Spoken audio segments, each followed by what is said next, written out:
सातपूरमध्ये शेकडो वर्षांची परंपरा जपणारी भवानी माता यात्रा यंदाही मोठ्या उत्साहात पार पडली. पण या दिमागदार सोहळ्याला अव्यवस्थेचं ग्रहण लागल्याने संपूर्ण आयोजनावर प्रश्नचिन्ह उभं राहिलं आहे. मंगळवार दिनांक 19 रोजी सायंकाळी अर्धनारी नटेश्वराच्या वेशात गणेशाने 12 गाड्या ओढण्याची परंपरा नेहमीप्रमाणे जल्लोषात पार पडली. वेशीवरील मारुती मंदिर, वेताळ बाबा मंदिर आणि भवानी माता मंदिरात पूजा करून सोहळ्याची सुरुवात झाली. त्यानंतर त्र्यंबक रोडवर एकमेकांना जोडलेल्या 12 गाड्या पारंपरिक वाद्यांच्या गजरात ओढण्यात आल्या. जय भवानीच्या जयघोषाने संपूर्ण परिसर दुमदुमून गेला. ढोल ताशे, पारंपरिक नृत्य आणि भव्य मिरवणुकीचे वातावरण भक्तिमय झालं.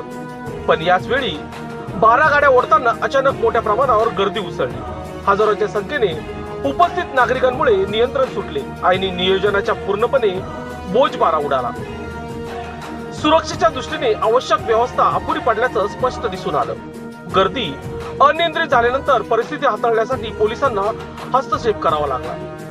जमाव पांगवण्यासाठी सौम्य लाठीचार करण्यात आल्याची माहिती समोर आली आहे. या कारवाईत काही ग्रामस्थ आणि यात्रा कमिटी सदस्यांना फटका बसल्याने संतापाची लाट उसळली.